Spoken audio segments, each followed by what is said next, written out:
Hello students, मैं आपकी हिंदी की टीचर आदर्श शिक्षा निकेतन हाई स्कूल से।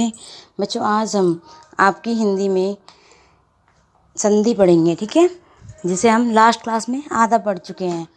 बच्चों, लास्ट क्लास में हमने स्वर संधि पढ़ी थी और व्यंजन संधि के कुछ नियम पढ़े थे। आज हम व्यंजन संधि कंप्लीट करेंगे और विसर्ग संधि पढ़ेंगे, ठीक है। तो व्यंजन संधि में बच्चों नियम नंबर 9 है, तय के बाद है हो तो तय को दै तथा है को ध में बदल देते हैं। यानी कि अगर किसी भी वर्ण में तय के बाद है वर्ण है तो तय को तो हम द और है को ध बना देते हैं। जैसे यहाँ पे देखो, उत प्लस में हार, तो तय का क्या बनेगा, द बनेगा, और है का ध बनेगा, क्या बनेगा फिर, उद्धार, ठीक है। नियम नंबर 10, मैं के बाद यदि कोई स्पर्श कैसे मैं तक, मैंने आपको स्पर्श व्यंजन बताए थे बच्चों, स्पर्श वर्ण कितने होते हैं, 25, ठीक है। तो मैं के बाद यदि कोई स्पर्श कैसे मैं तक वर्ण हो तो मैं को उसी वर्ग का 5वां अक्षर या अनुस्वार हो जाता है। यानी कि अगर मैं के बाद कोई भी स्पर्श व्यंजन कैसे मैं तक में से कुछ भी है तो मैं जो है वो जो वर्ग है, मान लीजिए कै लिखा है तो कै वर्ग का 5वां, च लिखा है तो च वर्ग का 5वां अक्षर या फिर अनुस्वार हो जाता है, ठीक है। तो जैसे इसमें लिखा है सम प्लस में पूर्ण, तो मैं के बाद पे है तो पे क्या है, स्पर्श व्यंजन है, तो पे का क्या होगा, पे का 5वां वर्ण मैं होता है। तो या तो हम इसे संपूर्ण आधा मैं लिख के लिख सकते हैं या फिर ऊपर अनुस्वार लगा सकते हैं जैसे इसमें लिखा हुआ है, ठीक है। ऐसे सम प्लस में देह, तो या तो इसको संदेह ऐसे अनुस्वार की तरह लिख सकते हैं या फिर द का जो 5वां वर्ण है वो न होता है तो आधा ने बीच में लगा के लिख सकते हैं, ठीक है। सम प्लस में कल्प, तो क्या बनेगा, संकल्प, ठीक है। मैं के बाद अंतस्थ ये रे लेवे तथा ऊष्म शय है वर्ण हो तो मैं को सदैव अनुस्वार ही होता है। ये कह रहा है कि यदि अंतस्थ ये रे लेवे मैं के बाद हो तो, यानी कि मैं के बाद ये रे लेवे और से है वर्ण हो तो मैं को सदैव अनुस्वार में ही लिखते हैं, ठीक है। जैसे सम प्लस में वाद, तो वह है मैं के बाद तो क्या होगा, संवाद, ऊपर क्या अनुस्वार आ गया, ठीक है। री रे और शे के बाद न हो तो न को न हो जाता है। यानी कि रे ऋषि रे और शे के बाद यदि न है तो जो न है उसका अणे हो जाता है, चाहे उनके बीच में किसी भी स्वर व्यंजन या अनुस्वार आदि का व्यवधान हो। यानी कि उनके बीच में मान लीजिए एक तरफ र है और दूसरी तरफ न है, अब न से पहले चाहे ए आ जाए, चाहे च आ जाए, चाहे ज आ जाए, चाहे ई आ जाए, कुछ भी आ जाए, चाहे कोई अनुस्वार आ जाए, तो उससे कोई मतलब नहीं है, यानी कि उसका कोई व्यवधान नहीं होता, यानी कि वो कोई भी रुकावट नहीं डालता, ठीक है। वो क्या होगा, वो जो न आया है बाद में तो उसे किस क्या बदल कर देंगे, न। जैसे इन्होंने भूस प्लस में अन, तो देखो भूषण होगा इसका, ठीक है, क्योंकि न से पहले आया है, वैसे स्वर है, लेकिन इन्होंने यही बात कही है कि चाहे उनके बीच में किसी भी स्वर व्यंजन या अनुस्वार आदि का व्यवधान हो, लेकिन वो किस में बदलेगा, न अणे में, ठीक है। तो क्या बन गया, भूषण। दूसरे वाले में प्र रे है और दूसरी तरफ क्या है, न है, न से पहले माँ है तो माँ को एजिटेज लिख दिया इन्होंने, तो प्रमाण, ठीक है। 6 से पूर्व कोई स्वर होने पर दोनों के बीच में अर्थात 6 से पहले च जुड़ जाता है। यानी कि अगर 6 से पहले कोई भी स्वर है, ठीक है, तो 6 और उस स्वर के बीच में हमें च जोड़ देना है, आधा च आएगा, ठीक है। बस इतना ध्यान रखना है आपको। जैसे वी प्लस में छेद, तो वी में कौन सा स्वर है, ई, और ई स्वर के तुरंत बाद क्या है, छ, तो इसने कहा 6 से पहले स्वर है तो है स्वर यहाँ पे, तो क्या हो जाएगा, विच्छेद, आधा च जुड़ जाएगा। ऐसे आ प्लस में छादन, तो क्या हो जाएगा, आच्छादन, ठीक है। श से पहले यदि ए आ के अतिरिक्त कोई स्वर हो तो स को श में बदल देते हैं। ये कह रहे हैं कि स से पहले यदि ए आ हो, ए आ के अतिरिक्त कोई स्वर हो, यानी कि ए आ नहीं हो, से पहले यदि ए आ नहीं है और ई ऊ ए आई ओ औ कोई सा भी स्वर है तो री, ये कोई इनमें से कोई भी स्वर है तो से को श में बदल देते हैं, ठीक है। जैसे वी प्लस में सम, तो इसमें ई स्वर है और उसके बाद में स है तो स किस में मिल जाएगा, स षटकोण में, तो विषम। सु प्लस में शुप्ति, सुषुप्ति। ठीक है। हश्व ई ऊ स्वर के बाद आने वाले रे से परे यदि रे हो तो हश्व को दीर्घ होकर पहले का रे लोप हो जाता है। ये कह रहे हैं कि हश्व ई ऊ स्वर के बाद, यानी कि हश्व जो है ई ऊ स्वर हैं उनके बाद आने वाले रे से परे, आने वाले रे से परे यानी कि हश्व ई या ऊ, उसके बाद रे आ गया और फिर दोबारा से दूसरे में भी रे आ गया तो हश्व को दीर्घ होकर और जो पहले वाला रे है वो खत्म हो जाता है, यानी वो समाप्त हो जाता है, लोप हो जाता है उसका। कैसे देखो, निर प्लस में रस, तो यहाँ पे क्या किया इन्होंने, निर, तो निर में क्या है, ई है, छोटी ई है, तो क्या है ये, हस्व है, और फिर रे है, ई के बाद रे है, फिर रे दोबारा से, तो दोनों रे जुड़ के एक रे बन जाएगा और नी की मात्रा बड़ी हो जाएगी, यानी कि दीर्घ हो जाएगी। ठीक है। ऐसे निर प्लस में रव, नीरव। आया समझ में बच्चों? हमने ये व्यंजन संधि हमारी कंप्लीट हो गई बच्चों। अब हम पढ़ेंगे विसर्ग संधि। तो बच्चों जैसा कि आप सभी को पता है विसर्ग संधि का साइन 2 डॉट है, ये सबको पता है। ठीक है। विसर्ग के पास स्वर या व्यंजन होने से विसर्ग में विकार होता है। विसर्ग के पास स्वर या व्यंजन होते हैं तो उसमें क्या होता है, परिवर्तन होता है, तो उसे क्या कहते हैं, विसर्ग संधि कहते हैं। जैसे तपह प्लस में वन, तो क्या बन गया, तपोवन। ये हम आगे पढ़ेंगे कैसे बना। दू प्लस में आशा, तो क्या बन गया, दुराशा। ठीक है। विसर्ग से पहले और बाद में दोनों ओर ए होने पर ओ में बदल जाते हैं।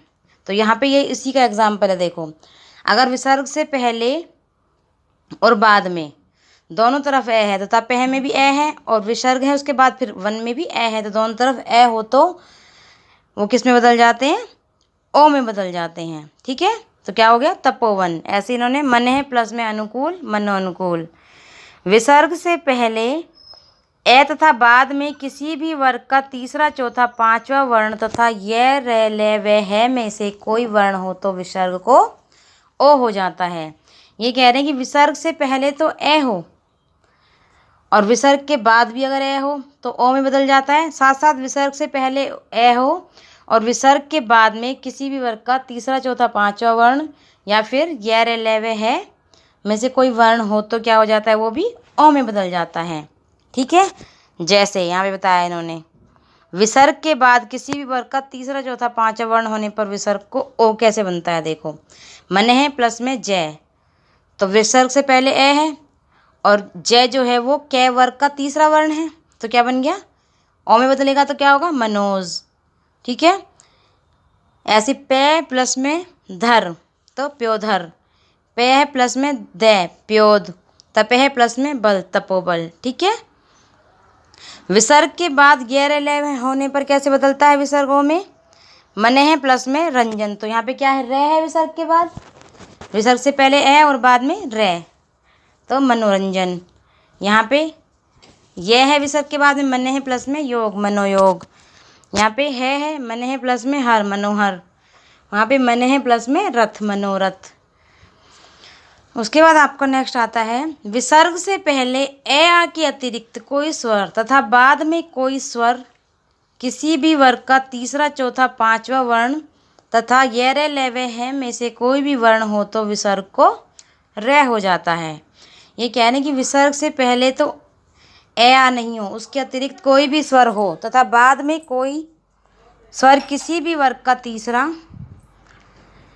बाद में कोई स्वर किसी भी वर्ग का तीसरा चौथा पांचवा वर्ण, तीसरा चौथा पांचवा मैंने आपको बता दिया, तथा ये रे लेवे है में से कोई भी वर्ण हो तो विसर्ग को रे हो जाता है। कैसे, दुहु प्लस में उपयोग, ए आ के अतिरिक्त स्वर है और उसके बाद में क्या है, रे है, तो क्या हो जाएगा, सॉरी पे है तो पे का रे हो जाएगा, तो क्या बन जाएगा, दुरुपयोग।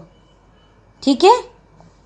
पे का रे नहीं होगा, दुहु प्लस में उपयोग, तो क्या हो जाएगा, दुरुपयोग। विसर्ग के बाद कोई स्वर होने पर विसर्ग को रे कैसे होता है, देखो, दुहु प्लस में उपयोग, तो विसर्ग के बाद स्वर है ऊ, तो क्या हो जाएगा, विसर्ग जो है वो रे में बन जाएगा, तो ऊ की मात्रा रे पे लग जाएगी, तो दुरुपयोग। दुहु प्लस में आशा, ये भी वही है, यहाँ पे आ है तो दुराशा। ठीक है। विसर्ग से पहले ए आ के अतिरिक्त स्वर होना चाहिए, ठीक है। और विसर्ग के बाद कोई भी स्वर या फिर किसी भी वर्ग का तीसरा चौथा पांचवा वर्ण।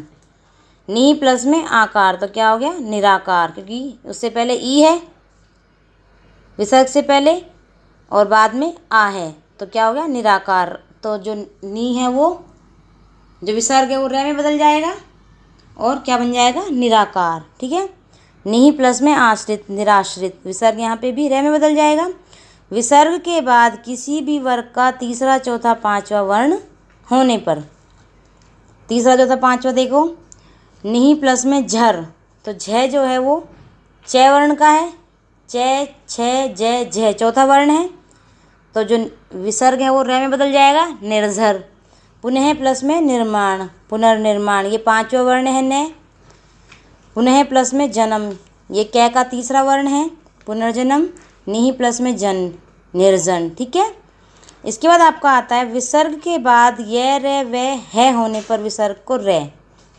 विसर्ग के बाद यानी य रे व और है हो तो विसर्ग को रे कैसे हो। निहि प्लस में विकार, तो यहाँ पे व है तो निर्विकार। अंत है प्लस में यामी, यहाँ पे भी यह है तो अंतर्यामी। दह प्लस में व्यवहार, तो यहाँ पे व है तो दुर्व्यवहार। दू प्लस में लब, तो क्या हो गया दुर्लभ, ठीक है। य रे ले व और है होगा, ठीक है। यहाँ पे विसर्ग के बाद य रे ले व होने पर विसर्ग को रे, ठीक है। विसर्ग के बाद च छ हो तो विसर्ग को श, टेठ हो तो से तथा तैथ हो तो से में परिवर्तित हो जाता है। ये देखिए विसर्ग के बाद यदि च छ है तो विसर्ग किस में बदल जाएगा श में। अगर टेठ है तो विसर्ग से षटकोण वाले से में, ठीक है। और तैथ है तो से में, यानी च छ है तो से शलगम वाले में, टैठ है तो से षटकोण वाले में और तैथ है तो से सपेरा वाले में, ठीक है। दुहु प्लस में चरित्र, तो यहाँ पे क्या है च है तो कौन से में चेंज होगा से शलगम वाले में, तो दुष्चरित्र। निहि प्लस में च, तो ये भी च है तो निश्चय। हरि प्लस में चंद्र हरीशचंद्र। निहि प्लस में छल निश्छल। निहि पता तथा दुहु के बाद कै खे या पे फे हो तो इनके विसर्ग को से हो जाता है। यानी कि निहि तथा दुहु के बाद यदि कै खे या पे फे में से कुछ हो तो, कै खे पे और फे में से कोई भी हो तो इनके विसर्ग को से षटकोण में बदल देते हैं, ठीक है। निहि प्लस में कपट, तो कै है तो निष्कपट। दुह प्लस में कर, तो दुह कै है यहाँ पे भी तो दुष्कर। निहि प्लस में पाप, यहाँ पे पाप में पे है तो निष्पाप। निहि प्लस में फल, यहाँ पे फे है तो निष्फल, ठीक है। दुह प्लस में प्राप्य दुष्प्राप्य, ठीक है। विसर्ग के बाद यदि से हो तो विसर्ग के विकल्प के विसर्ग को भी क्रम से तथा से ही हो जाता है। जैसे यदि विसर्ग के बाद से हो या से हो तो जो दूसरा वाला विसर्ग हो तो विकल्प के विसर्ग को भी क्या कर देते हैं क्रम से या से ही हो जाता है। यानी कि विसर्ग के बाद यदि मान लीजिए से या से है तो बाद में भी से या से ही हो जाएगा, ठीक है। जैसे हमने लिखा है दुहु प्लस में शील, तो दुह है दुहु प्लस में शील तो दुस्शील या दुशील। निहि प्लस में संदेह, निसंदेह या निसंदेह। निहि प्लस में सार, निसार निस्सार या निहिसार। यदि विसर्ग से पहले ए तथा बाद में ए आ के अतिरिक्त कोई स्वर हो तो विसर्ग लोप हो जाता है और फिर उन अक्षरों में संधि नहीं होती।